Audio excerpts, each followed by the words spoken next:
All right, we are recording, so let's kick this off. We're just going to get right into it and get to work. Today is follow-up Friday, okay? So the task that we have for today is I'm going to go through my follow-up process, my tracking process. I know the biggest question that I get from newer coaches or coaches that are starting to dig into their business is like, well, what do you say? How do you say it? How often do you follow up? How do you track your follow-ups? And then like the usual fears that come with following up. It is on the unsexier side of the business. Let's just get real with that, right? There's some things that are super sexy and fun about this business, and then there's just the unsexy stuff. But you do them anyway because they're important, because it's part of your responsibility, and it is the stuff that happens behind the scenes that really makes a difference in your business, right? Oftentimes we have coaches on the front end of their business, what we can visually see. They're out there getting the workout in, they're out there, sharing, they're out there maybe inviting, but what's lacking more often than not is the behind the scenes work.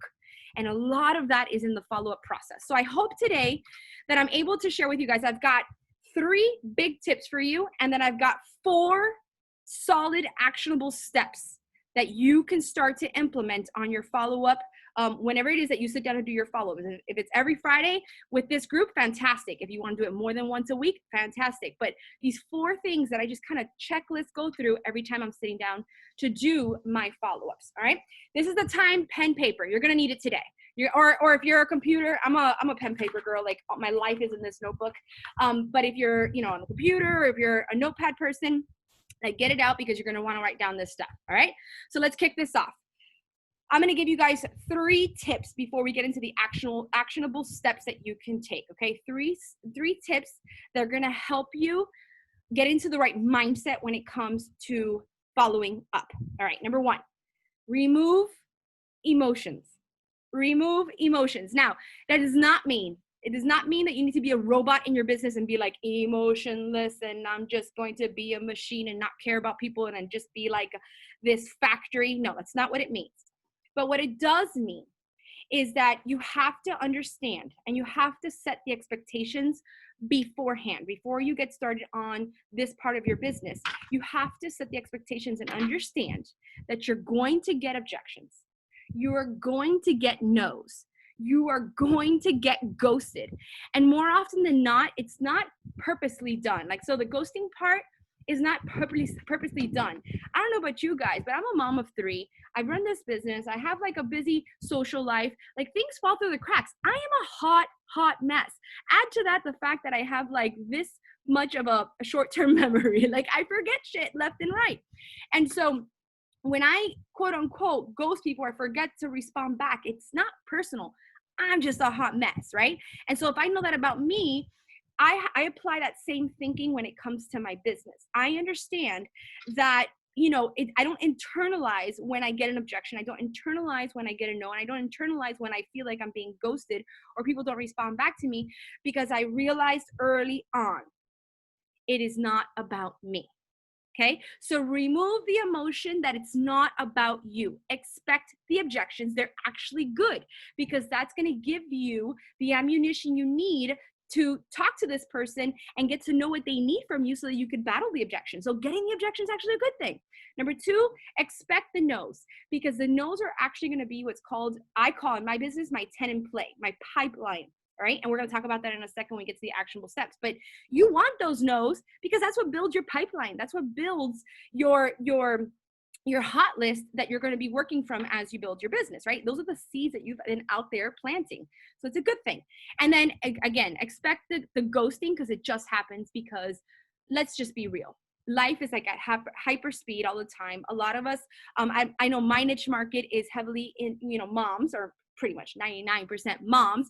And so I'm always, on the move. And I know that I can relate to the average mom who is juggling a million balls. And I don't take it personal. I don't internalize it. And I don't let the emotions of that get to me, right? So that's the part where I remove the emotion. Let's talk about where emotion should show up. Emotion should show up in your conviction, in your belief, and in your certainty. If you want to get emotional, I'm emotional. I'm very emotional. If you want to get emotional, that's where it should show up.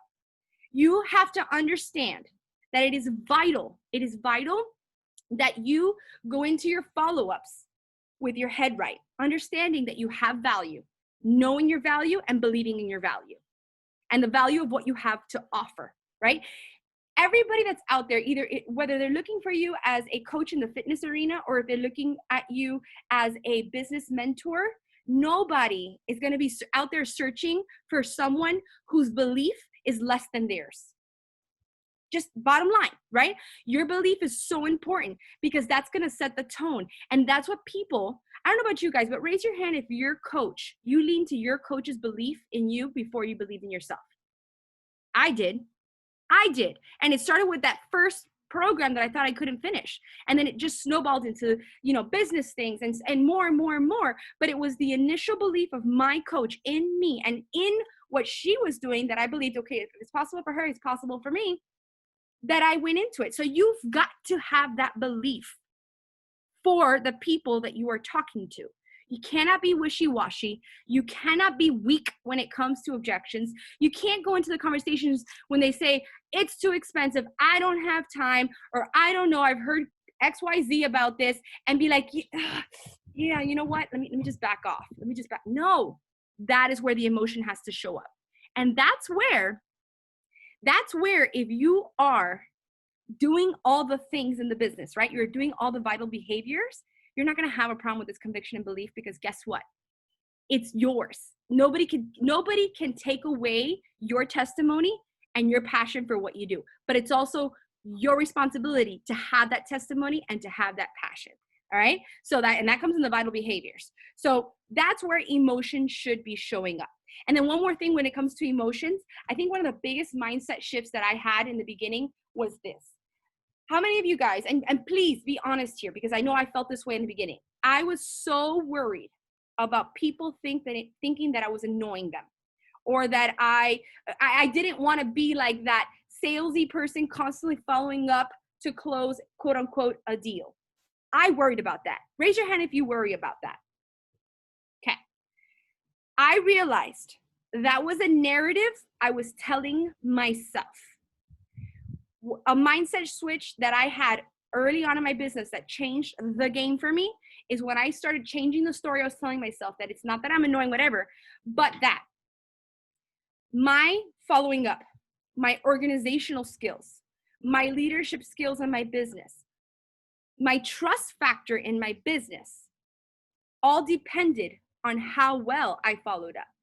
Because to me, I realized, I started telling the story, that's what shows how professional you are, your professionalism. And I wanted to be known as someone who is in this business, not, just dabbling in it, but has skills and is a professional and runs her business seriously. I wanted people to take me seriously. And so when I started looking at my follow-ups, I'm like, this is my job. I need to be the constant, the reminder. Kind of like, I don't know, I have someone that works with my website and helps me on my website. I have, a VA that helps me sometimes with newsletters, like just different things.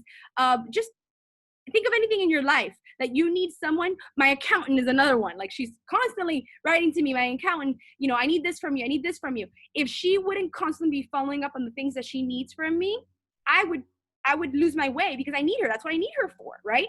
And when she does those things, I don't think she's annoying. I am so grateful for them. I started telling myself that narrative. I know the mom is busy. I know the person has a lot on their plate. And I'm doing my job to be the constant, to show up for them, to remind them, hey, you're important too, and you deserve this too.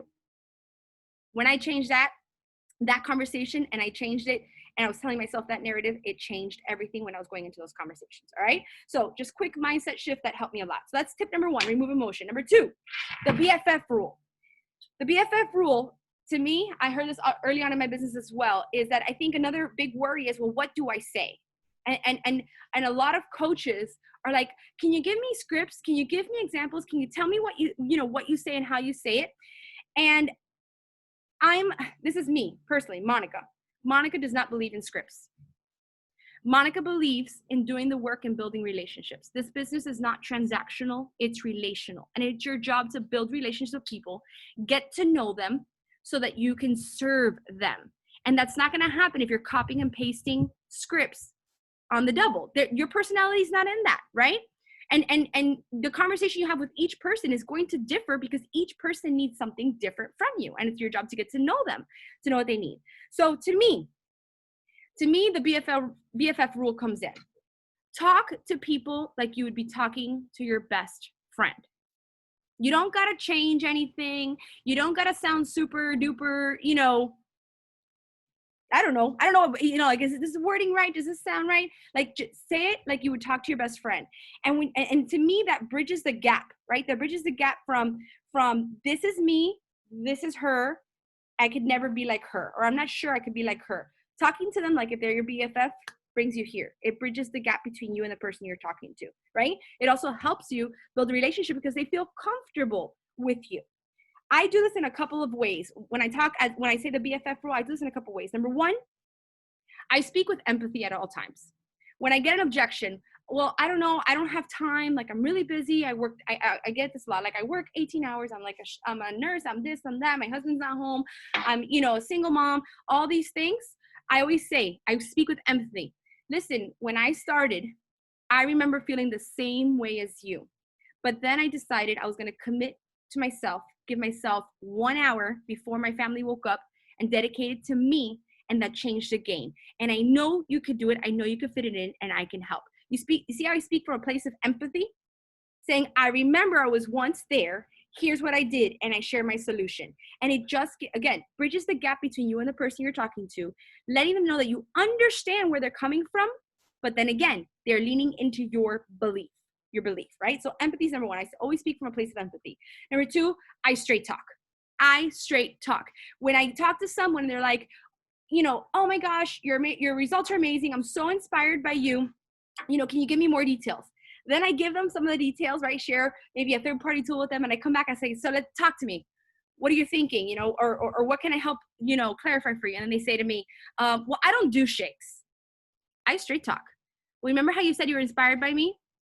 The results I got were drinking my Shakeology, doing my workout, following my meal plan. It's important. And if you want to achieve what I've achieved, I wholeheartedly believe you have to do all three components. You see how I straight talk? I don't hide behind the bush. I say, this is what I did. If I inspired you, this is how I did it, right? So straight talk, number two. And then third, I use humor a lot, guys. I really do. And I do this because, sometimes when a person forgets to write back, you could use humor to make it funny and be like, and my next tip is that I use a lot of GIFs for this, or I use a lot of voice memos for this.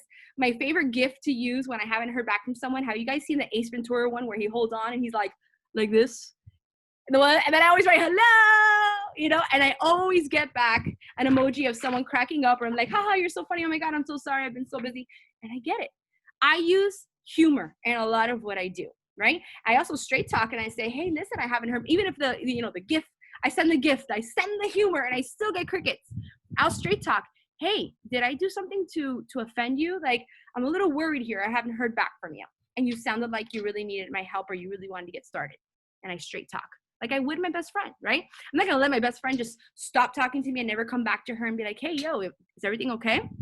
And when I share with my best friend, I'm not going to be worried about that. I'm not going to tiptoe worried about if I say it the right way. I'm just going to speak from my heart, right? So that's the BFF rule, in my opinion, right? So when we're done with this call, I am going to drop in the group some examples of messages I send speaking with the BFF rule, speaking with this place of empathy, or this place of humor, or this place of just, talking from the heart with someone and bridging the gap. But I want you guys to understand, this is not a script. I don't want you to grab that and start copying and pasting it 20 million times, because you're removing you from that. But I do want to show you guys, and I will give you examples of the way that I position it and the way that I bridge my personality into it. And I put, the BFF rule behind everything I do. Okay. So that was tip number 2, BFF rule. And number 3, advertising and sales 101. Because guess what we do, and don't be afraid of that word sales. I know that it was a big deal for me. I didn't want to go into sales. I didn't want to be a salesperson coming into Beachbody. But then I realized, well, you know what? Honestly, there's sales involved, and I'm the brand. My story, my journey is the foundation of everything I do. And so no one can take that away from me. That's mine. And when I learned that, I understood that actually this could be a lot of fun. So I started to look at quote unquote the word sales as fun, right? Getting out there and sharing. So Advertising and Sales 101 says this: a sale is made on the 5th to 12th contact or exposure. Think about that. It takes, on average, statistics say, 5 to 12 times that someone has to be exposed to what you're doing before they're like, I need to do this. I want to get on this. Not to say it's always going to be that way, but on average. So jab, jab, jab, right hook. It's a great analogy that Gary Vaynerchuk, he actually wrote a whole entire book on this, on social media marketing and whatnot. And he used the boxing analogy of jab, jab, jab, right hook.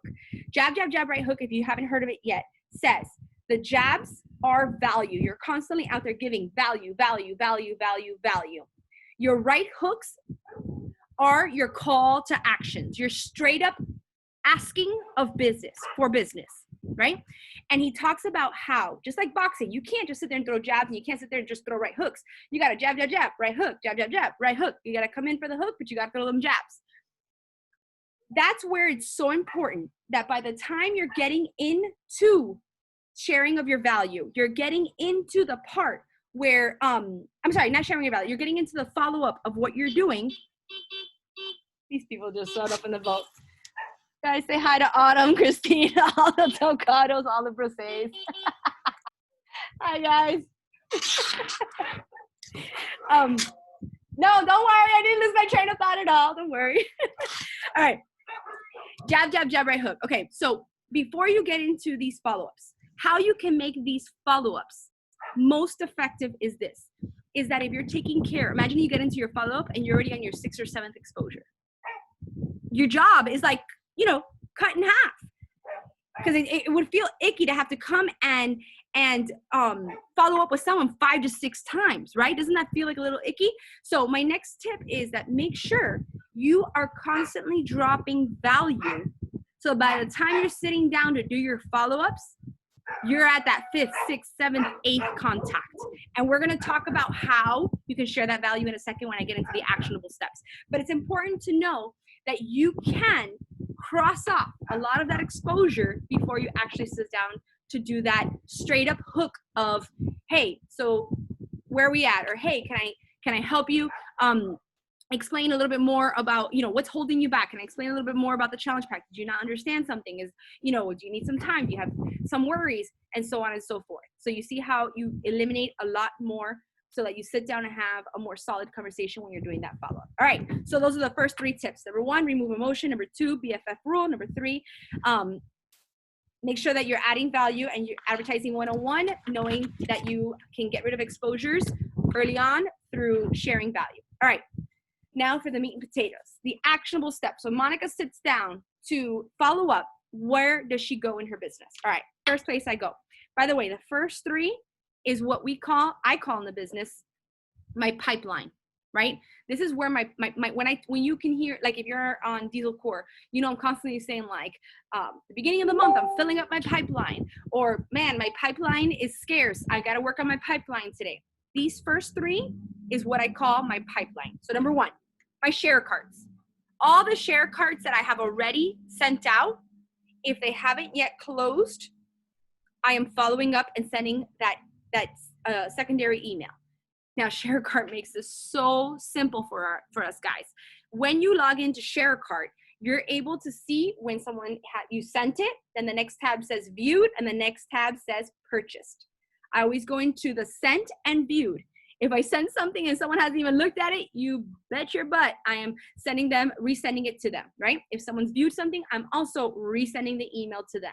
And all you gotta do, it's literally a click of a button, and ShareCart does the rest. It has the language already written out for you, it has the cart set up for you, and it's a great tool, okay? So ShareCart's the first place I go. 2, then I go to what's called, many of us call it our hot list, right? The hot list. And on my hot list, this is how I run it. I learned this concept early on. It's called 10 in play. I was always taught you've got to have 10 in play at all times. Meaning my list, my hot list has at least 10 people in play at all times. Who are these 10 people?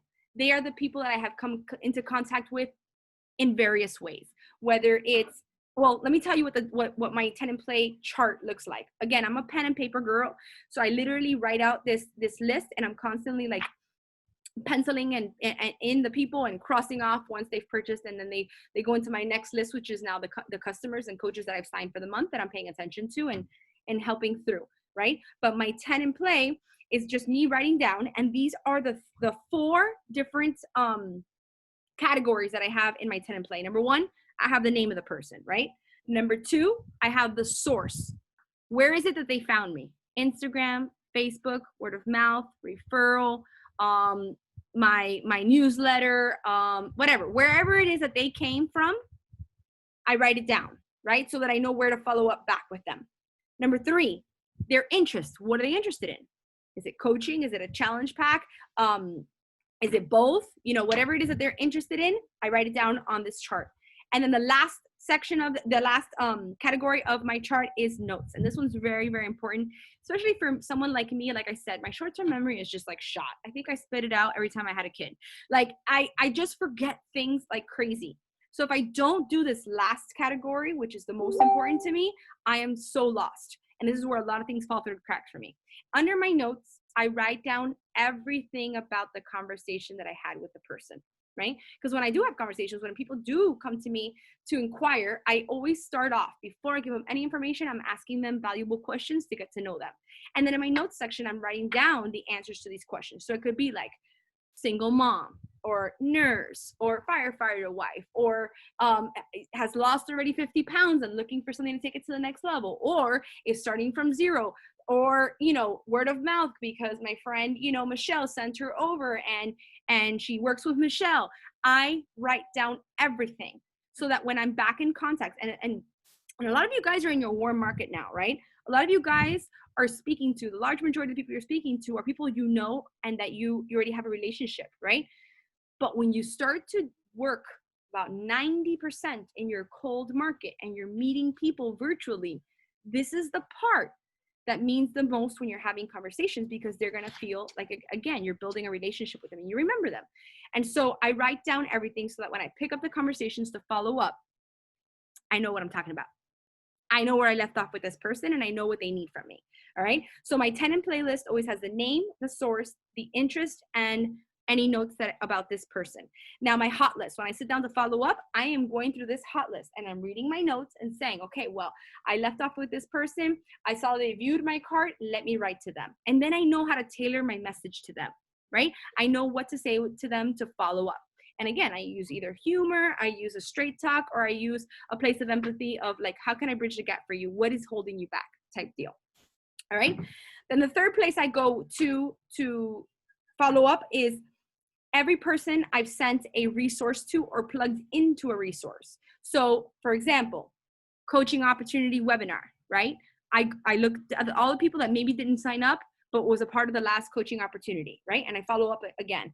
Anybody that I sent or asked me about a challenge pack promo, or one of my challenge groups starting, or like my health, whatever it is, whatever I have happening, whoever inquired and didn't quite pull the trigger, I'm following up with them. Anybody that, for example, I last month I was giving away collagen, right? Because it was Mother's Day, so I gave away collagen to everyone that got started by a certain date. I could follow up with whoever didn't execute and be like, look, I know you didn't jump on bandwagon last week when I was giving away that collagen, but this month, super exciting. I've got a $10, instant rebate. Maybe this is a better time. And I'm following up because I sent them a resource and I'm able to build off of that. Or if I'm starting a mentorship group, right? I'm starting to gather my next group of coaches to walk them through the business opportunity and train them as new coaches. This is the deadline to join, to be a part of this mentorship program, and I'm following up. Guys, Monday in Next Level Legends, we've got a business opportunity happening. So today is perfect timing to go back to every person you sent a resource to and either invite them to Monday's coaching opportunity, or invite them to whatever's happening, whatever you've got built out within your business when it comes to fitness, right? Because those are the two arenas, business and fitness. Which brings me to a really important point. If you take nothing away from today's call, take this. You must always have something to invite to. You must always have something to invite to. What often happens, newer coaches, they don't get in the routine of constantly creating something new. Sometimes it's easy because sometimes the network provides that with new programs. It's very easy what you're on to next. It's the newest program. But then there's that place, those seasons where you got to get creative. You got to figure out how to think outside the box and have something that you have self-created to invite to. I do health bets. Right now I'm doing Mother Hustlers, which is a group tailored to getting someone up an hour earlier than they used to work on them, you know, fill their cup first before they get out and share with the world or pour into their family and whatnot. And so I'm constantly in the gaps of times when there's nothing exciting happening within the business that I can leverage. I am creating my own stuff because I know I need something to invite to. Why do you need something to invite to? Because it creates the urgency. It creates that quote unquote deadline that you can use to follow up. And you need that. You need that. You need it in your stories when you're publicly sharing, and you need it behind the scenes, right? So when I have something to invite to, I think a lot of coaches come into this. I was just talking to a newer coach of mine, and she's like, her game is strong. She's working out every day. She's got tremendous results. She's doing amazing.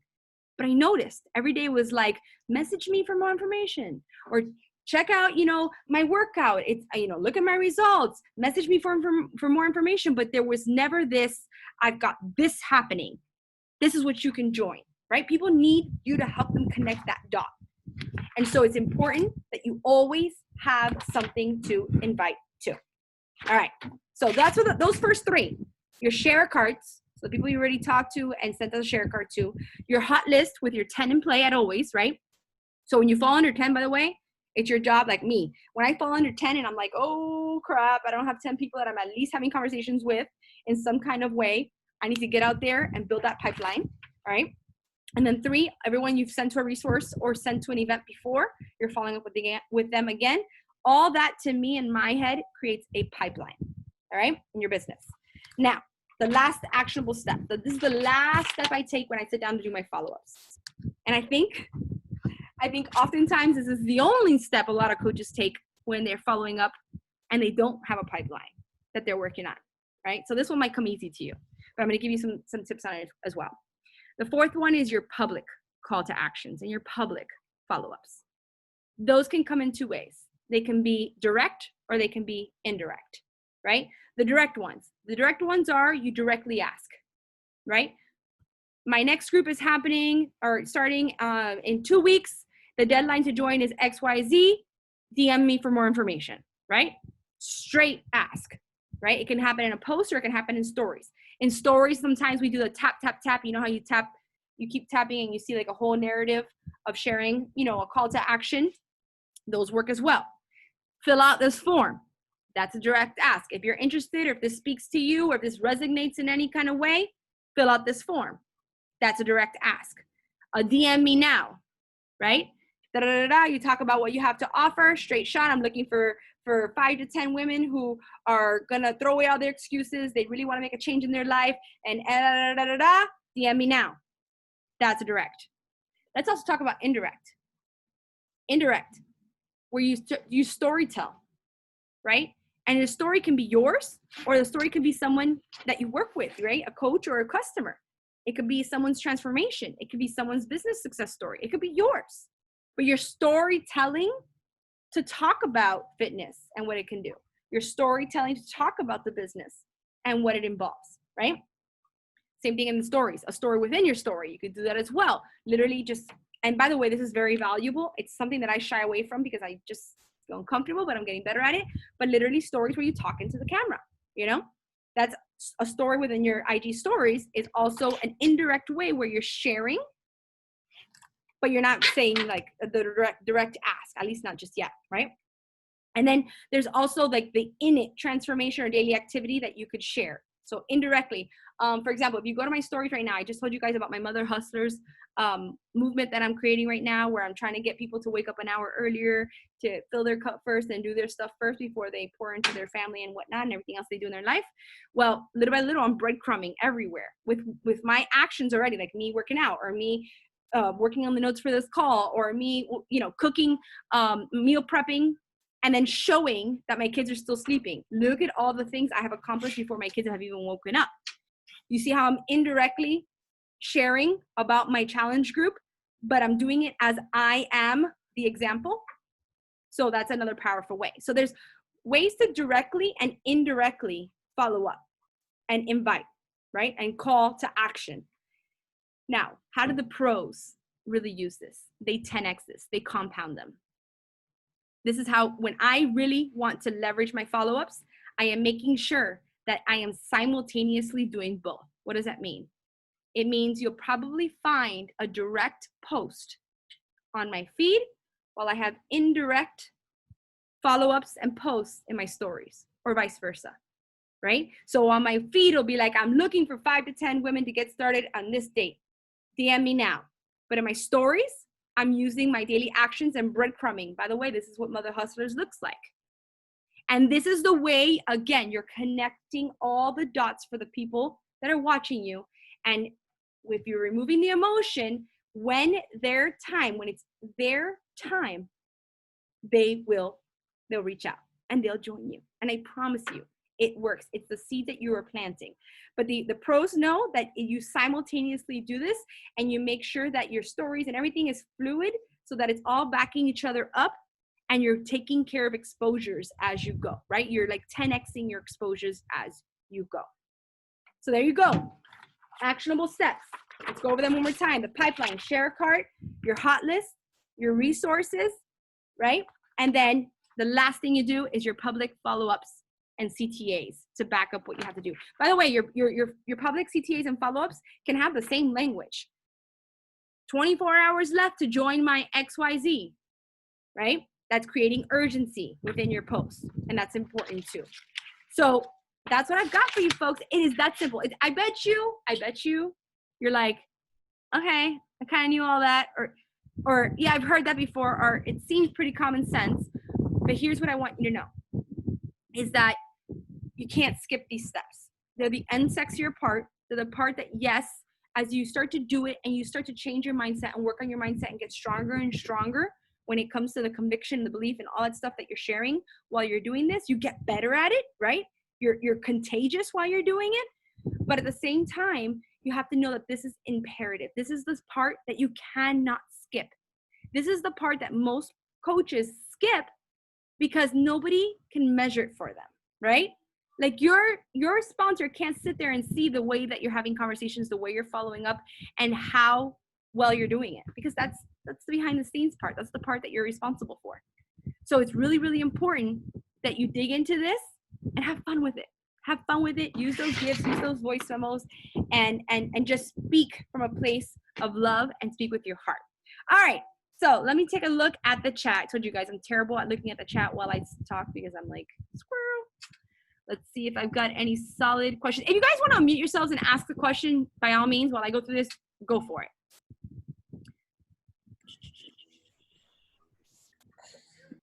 Can I say something really fast? Go for it. I just want to say this was amazing. Like, I feel like I was listening to a podcast. I mean, seriously, amazing. Like, I don't know what else to say. Thank you. So thank you. I know you're speaking from the heart and from experience, and I really, really appreciate this. So thank you, Monica. You're welcome. Thank you, Jackie. That means a lot. Quick question. Yes.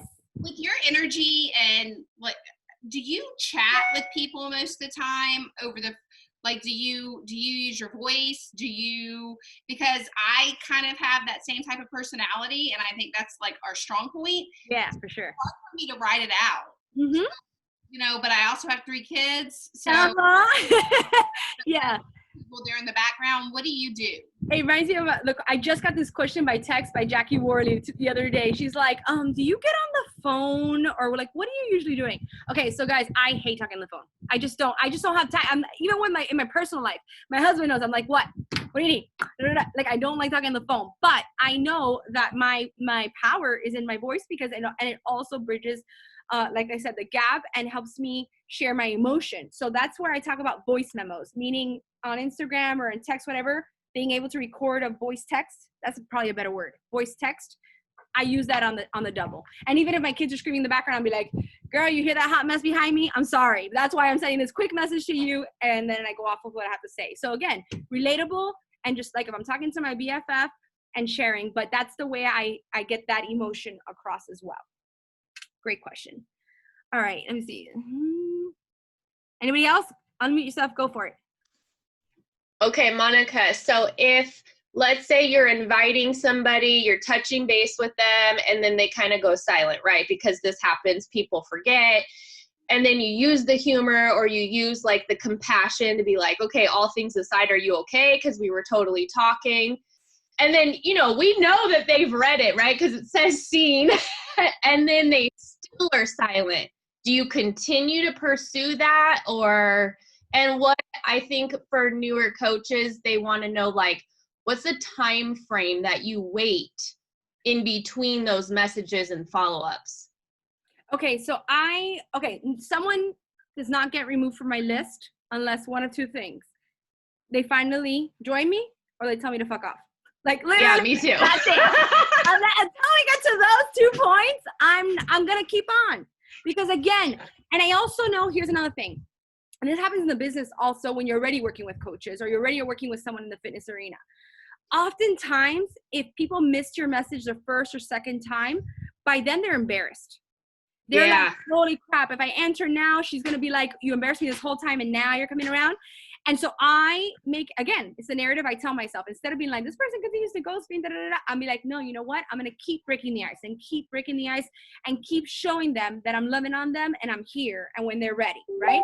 Yeah, and so for me, they never get removed from my list. And month to month, I transfer names all the time, right? Sometimes 3, 4, 5, 6 months, and they're just on my list.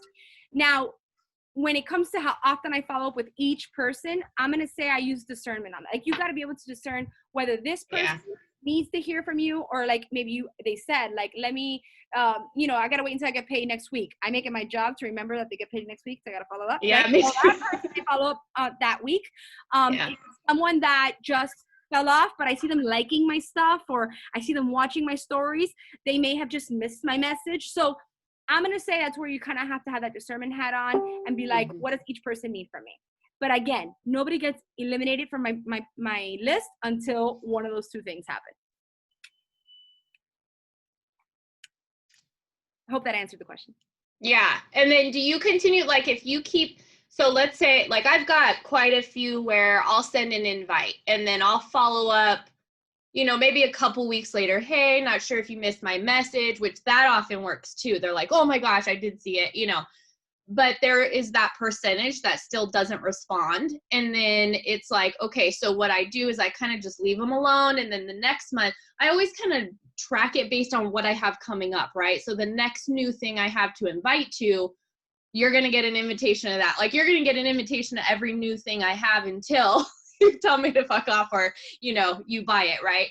But there is a certain percentage where it's just like, I invite and I invite and I invite. And once I get to like the 5th or 6th time, I'm starting to feel like, ugh. So I'm glad, see, this is so cool. I'm glad you're sharing that, because I'm thinking, while you're speaking, I'm like, what would Monica do? What would Monica do? You know what I would do in those circumstances? I'd go to their page and start loving on them. Okay, yeah, I've done that. Yeah. You get it? So like, if I see right now, Lauren, we were in conversation, she just completely dropped me and I haven't heard from her. I'm gonna go check out what Lauren's doing. I'm gonna love on her, see what maybe ask some questions, not even bring up our conversation, but get back to the relationship building and just let it lay there for a little while of the relationship. Okay. Yeah, for sure. That's what I would do. Cool. Look, we bridged a gap in that. Yeah. All right. Anything else? Let's see, what book is it? You guys got it. Jack Rabbit Hook by Gary Vaynerchuk. Yes.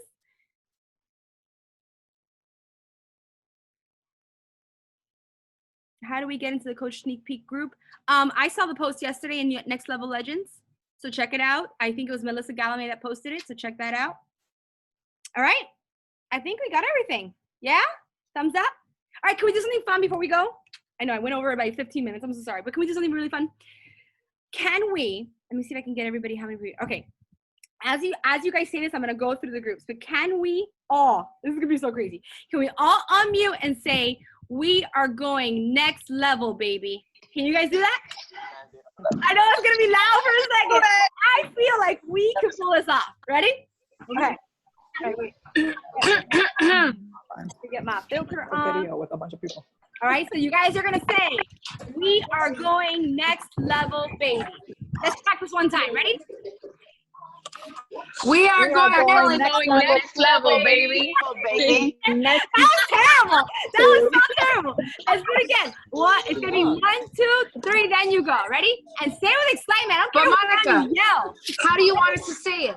Like, we're going next level, baby, or Yeah, there you go. okay. 1, 2, 3. We are going next level, baby. Yes. All right. We're gonna do it. Now this is it. We're gonna do it again, and we're gonna do like Nietzsche just did. We're gonna okay. Ready? And 3, 2, 1. We're going Next level, baby. It's not gonna work. All these ladies are going next level. Let's do this. We nailed it. Love you guys. The recording will be up for again this week. Thank you.